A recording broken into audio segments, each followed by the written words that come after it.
Ukraine carries out large-scale drone strikes on multiple Russian air bases. The operation timed just ahead of crucial peace talks.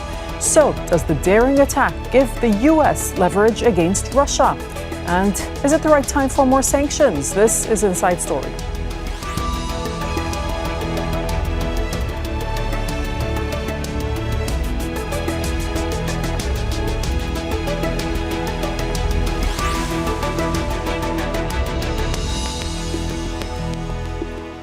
Hello and welcome to the program. I'm Dareen Abughaida. 18 months in the making, Ukraine's Operation Spider's Web saw hundreds of AI-trained drones seek out and target military aircraft deep inside Russia's borders. President Volodymyr Zelenskyy says Sunday's attack will go down in history. He followed it up with a proposal for a full and unconditional ceasefire as the two sides met in Istanbul for a second round of peace talks. Zelenskyy also called on the international community to place more pressure on President Vladimir Putin to end the war. The European Union is preparing its 18th package of sanctions on Russia, but admits the impact so far has been insufficient. While U.S. President Donald Trump has threatened to use devastating measures against Russia if he feels the time is right. So, is the time right now? And after Ukraine's audacious attack, does Zelenskyy finally hold the cards?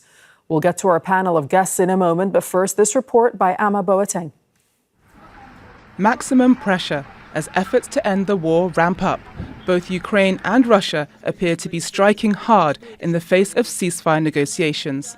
President Volodymyr Zelenskyy is celebrating what he's calling the biggest long-range attack since the full-scale invasion began more than 3 years ago, striking air bases as deep as 4,000 kilometers inside Russian territory and causing what he says is $7 billion in damages to its military hardware.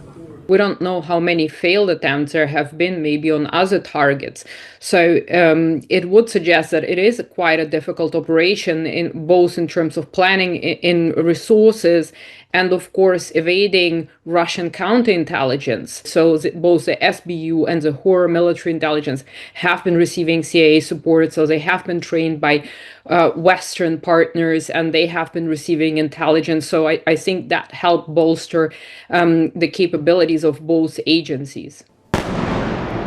In the past 2 weeks, Russia too has deployed a record number of drones and missiles, striking targets across Ukraine, including the capital Kyiv. Its troops have also been gaining territory in the eastern Sumy region. US President Donald Trump says he's considering more sanctions on Russia if no peace deal is reached, but has been reluctant to commit. Do you support the Lindsey Graham Blumenthal bill that would levy sanctions on Russia? I don't know. I have to see it. I'll take a look at it. A proposed Senate bill would make it harder for Moscow to finance its war by imposing a 500% tariff on imports from countries that buy Russian oil, gas, uranium, and other products. There's also renewed pressure from the European Union.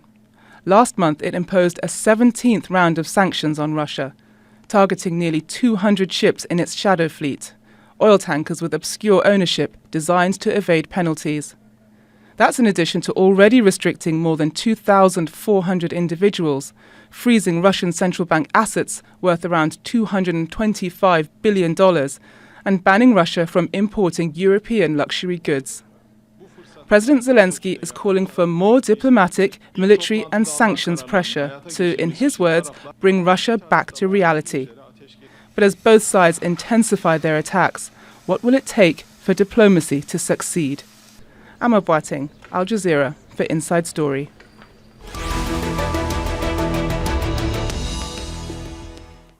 Okay, let's now bring in our guest. Joining us from Odessa, we have Hanna, Shelest, who's the Security Studies Program Director at the think tank Ukrainian Prism. Pavel Felgenhauer is an independent defense analyst who's joining us from Moscow.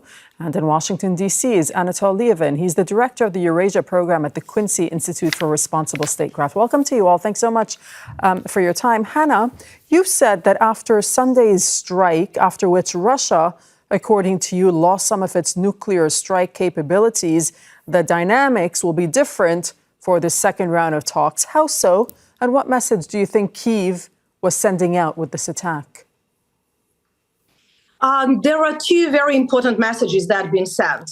First of all, in general, because if we analyze what type of the targets we chose, yes, it is 1/3 of the Russian nuclear strike capability. So that is the most sophisticated, what is the most difficult to replenish. But at the same time, it is the same airplanes and air bases from where the ballistic missiles are being shot, or better say, the aircraft been starting to shoot these ballistic missiles against Ukraine. So strategically, that is quite an important mission per se, and demonstration that Ukraine definitely has cards. And the phrase that U.S. president constantly repeated, that Ukraine doesn't have cards. No, Ukraine still has quite a number of cards. We just don't show them immediately. The second very important, why I insist that it is important for the negotiations, that these sophisticated operation being done purely by Ukrainian special forces, using not the Western type munition, but very simple drones brought there by Ukrainians, so without this Western support. It's not to undermine the American or British or any other type of the weapons that we receive, but it is the clear demonstration to, first of all, to Washington that, yes, we depend on you, but we can do such serious things even without you if it is important. So now when we are coming for today in Istanbul negotiations, we understand that the Ukrainian team is sitting with all that emotions after yesterday. And we know that the mood in Moscow was really depressive. So they would not be the same arrogant as at the first round of negotiations. Okay, let's find out the mood in Moscow. Pavel, over to you. Tell us what the feeling is in Moscow. And do you think that this actually does give Trump and Ukraine leverage in the negotiations? Well, the overall opinions in Moscow is expressed in different internet publications, mostly patriotic ones who support the war, is very bitter that this was a major blow to Russian military capabilities and to Russian prestige, that something should be done to clarify it. The official media is not totally silent. They're kind of right now waiting how the Kremlin's going to regulate what the reaction should be. But of course, this is has been a severe blow at Russian military capabilities and at Russian prestige. But that doesn't mean that, of course, Russia, as a result, is losing this war, or this will have a devastating effect on the Russian military efforts. And of course, everyone is expecting that there's going to be a Russian military response as serious attacks on Ukraine in retaliation. And of course, the negotiations in Istanbul petered out very swiftly. It was just 1 hour of talks and that's it, which means that basically right now it's going to be on the battlefield, not at the negotiation table, that the future of Russia and Ukraine is going to be decided. Anatol, one of the things being talked about where you are in Washington, D.C. is sanctions, right? We have the U.S. Senate expected to start moving next week on a bill introducing new sanctions against Russia. President Trump himself, back on May 25th, said that he was considering sanctions against Putin, but he hasn't gone ahead with any. What does this tell you? This bill that's supposed to be introduced to the Senate by around 80 senators or so, what does it tell you about whether there's discontent among some senators with Trump's approach? Yes, there certainly is discontent among the senators. But, I mean, on the other hand, this bill would be very, very hard to implement because it is proposing really severe secondary sanctions against some key American partners like India, which are consumers of Russian energy. And if you imposed 500% tariffs on India, I mean, the relationship between the US and India would be catastrophically damaged. And that is true of a range of other countries around the world. We're not just talking about Russian partners like China here. So I am not at all convinced that that this bill is actually implementable. I take more seriously potentially the EU's moves against Russia's so-called shadow fleet. Although, if, as the Estonians already tried, they actually start intercepting these ships on the high seas, that will certainly escalate tension between the West and Russia. Yeah, I do want to talk about the EU sanctions in a moment, but Anatol, just one more for you on Trump, because in the past few weeks, he's kind of signaled a desire to move beyond the war, hinting about a potential economic opportunity with Russia, right, after any sort of peace deal, if that were to come about. For Trump, would sanctions then hinder business opportunities? And this is a president who, as we know, likes to maximize economic opportunities. Well, they certainly would. The question is, of course, whether the sanctions would be lifted as part of a peace settlement. The Ukrainian memorandum in Istanbul says that they should not be, or only in very slow stages, incrementally. Russia, of course, is insisting that they all be lifted as part of a peace settlement. The problem for Trump here, of course, is that this isn't just a matter of the United States. Europe does not play necessarily a critical role on the ground in Ukraine, but it does play a critical role when it comes to sanctioning Russia. And so European agreement for any change to sanction policy would be necessary. Pavel, on the issue of EU sanctions, as Anatol was pointing out, the EU has sanctioned Russia now for the 17th time, targeting the Russian vessels that are used to transport Russian oil exports globally. What impact is that going to have? Do you think it will have an impact on the battlefield? Well, not directly, of course, on the battlefield, but this is going to create problems. And Russian authorities have said that in the Baltic Sea, they're ready to deploy military capabilities of the Baltic Fleet to prevent the European navies, NATO navies, inspecting ships taking Russian oil. Of course, these ships carry not Russian flags and are registered in other destinations, which means that it's a kind of, legally speaking, a slippery thing. So Russians will try to prevent that.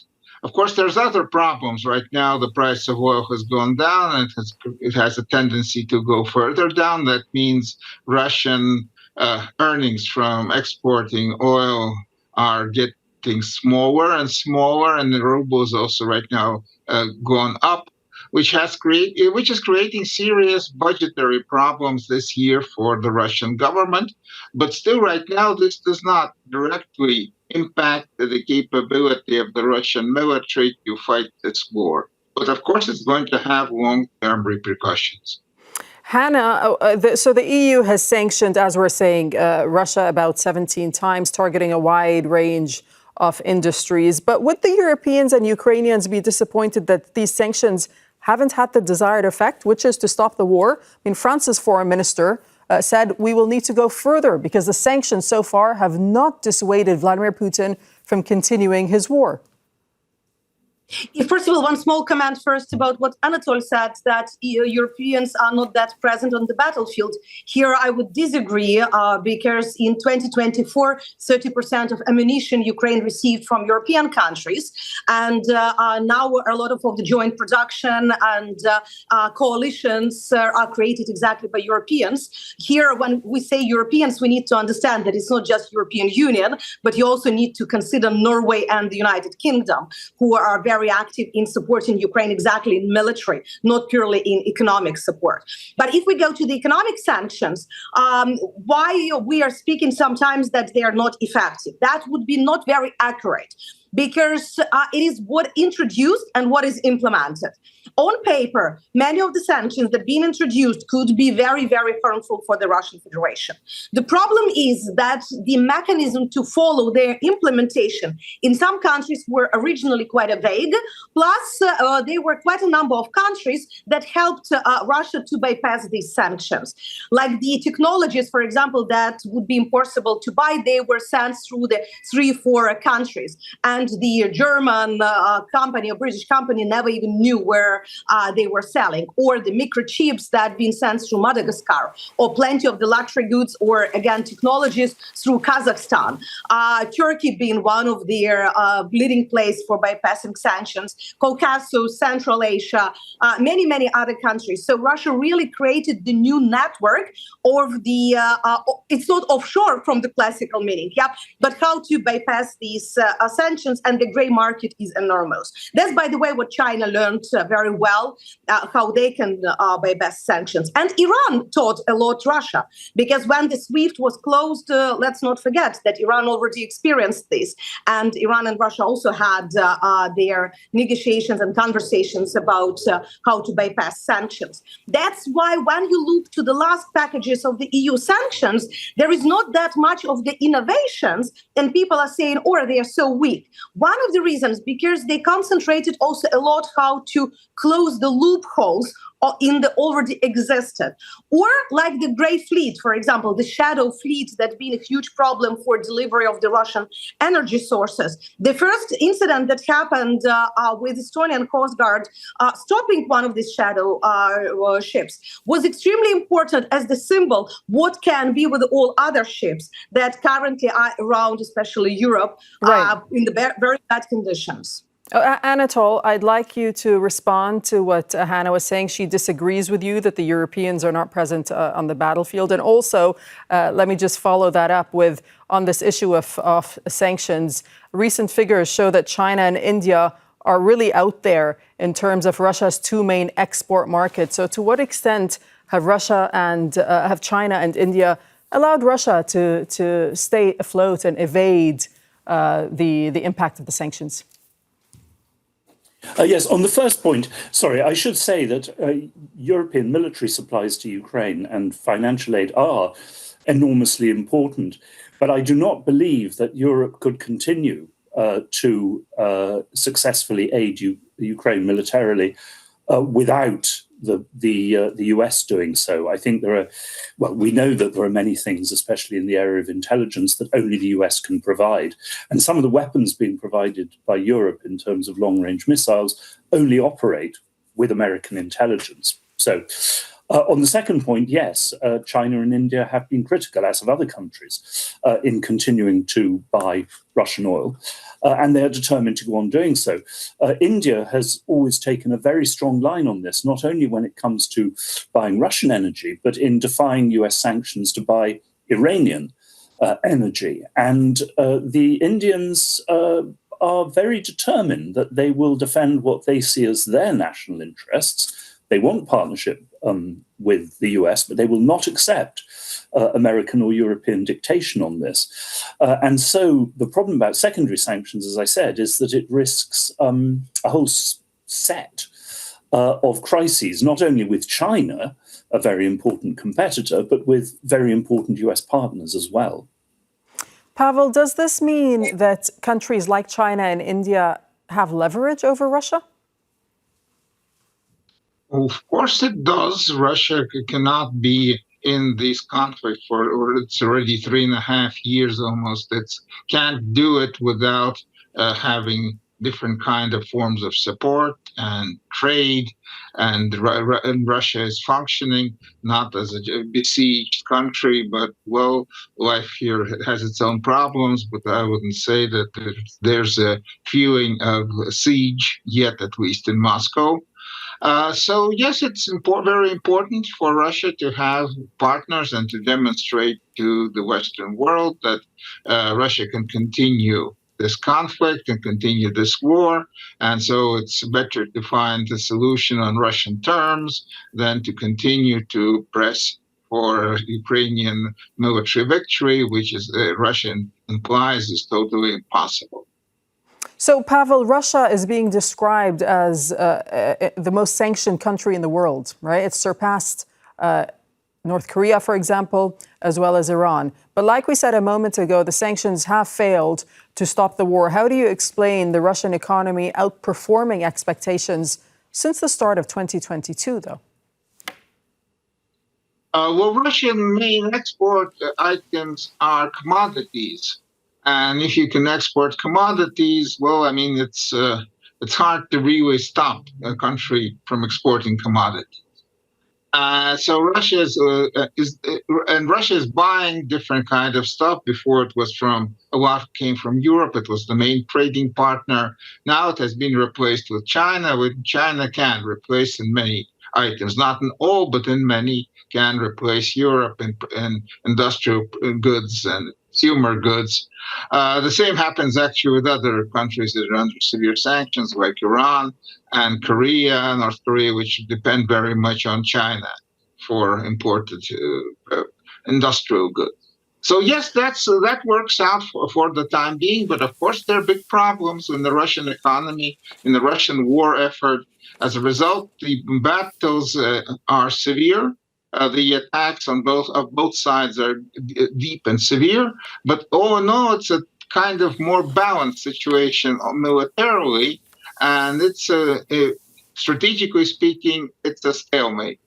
Both sides would want this stalemate, of course, to move somewhere or end in a ceasefire, Korean model, kind of make the line of control a new border. But for the time being, I think it's going to be more fighting. The talks in Istanbul didn't really bring any tangible results and couldn't really at the present position of the both sides. So both sides, I think, Ukraine and Russia, still believe they can do a lot on the battlefield, that they can change the stalemate push it into their direction. Hanna, the Ukrainian president is urging the international community to place more pressure on President Putin to end the war, according to him. I mean, what would he be looking for Europe to do now in terms of the more sanctions that Europe can take? What would those be, do you think? It's still quite a big range of the possibilities because let's remind that there are several types of the sanctions.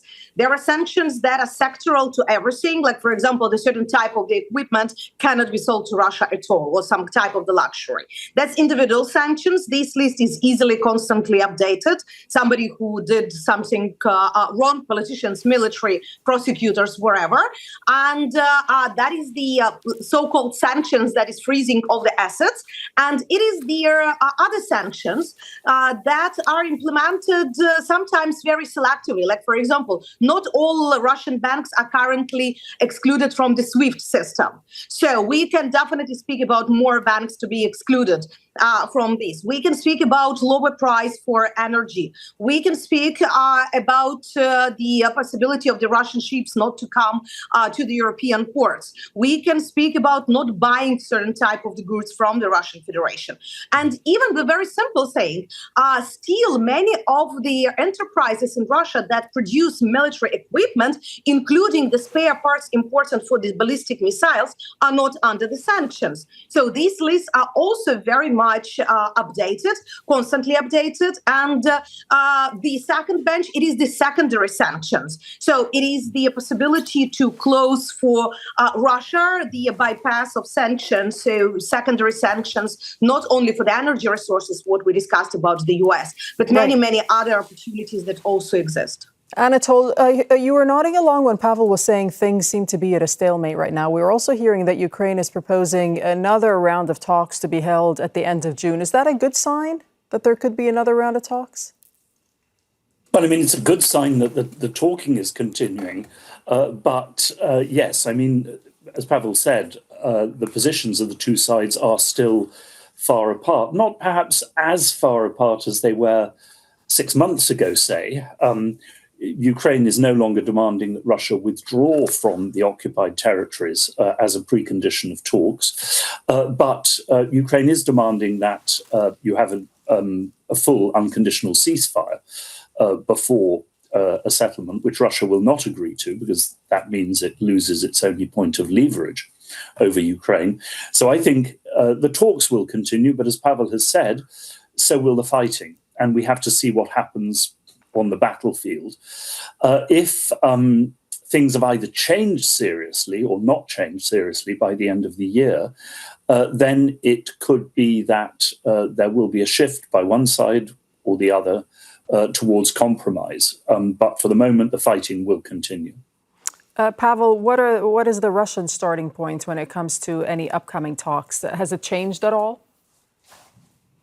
The Russian position basically has not changed. Of course, we'll have to, when the final results from the last Istanbul meeting are published, it would be most likely clear. But as far as I can see in Moscow, there are right now no signs of the Russian overall position on the Ukrainian conflict shifting. That means Russian position is basically the same as a year ago in mid-June last year when President Vladimir Putin spelled out the Russian conditions where there could be a ceasefire. During the process of Ukrainian military withdrawal from those territories, Russia believes they should additionally cede. And maybe even the Russian position became even more severe. The last attacks on Sunday on the Russian long-range strategic bomber force will require for the Russian leadership, at least internally and externally, to hit back very hard at Ukraine. So there's right now a tendency for military escalation, actually, not of a ceasefire, as we go into the summer fighting season. Hanna, do you agree with that? There will be a military escalation on the battlefield going forward. Final word for you. Theoretically, yes, it can be, because we now see the concentration of the Russian forces near Sumy and also on the southern front. The reason for this is not only the summer season. Here I would agree with Pavel. The reason is much more problematic. Russians always escalate during the negotiations because they hope that they will get better negotiation positions and can pressure not only Ukraine but our partners as well, that Russia is stronger, so everybody should agree on their conditions. Ukraine bought these several times, as we say here. So unfortunately, we made these mistakes. Yesterday attack, partially, yes, you can call it escalation, but at the same time, you can just demonstrate that it was necessary to give a lesson to Russia that not only them are capable for escalation, for negotiations in case of necessity. Okay, we will leave it there. Thank you so much to my guests for joining us, Hanna, Shelest, Pavel Felgenhauer, and Anatol. Lieven, thank you so much. Thank you for watching. You can see the program again anytime by visiting our website, aljazeera.com. For further discussion, go to our Facebook page. That's facebook.com/AJ Inside Story. Join the conversation on X. Our handle is AJ Inside Story. From myself and the whole team here in Doha, thanks for watching. Bye-bye for now.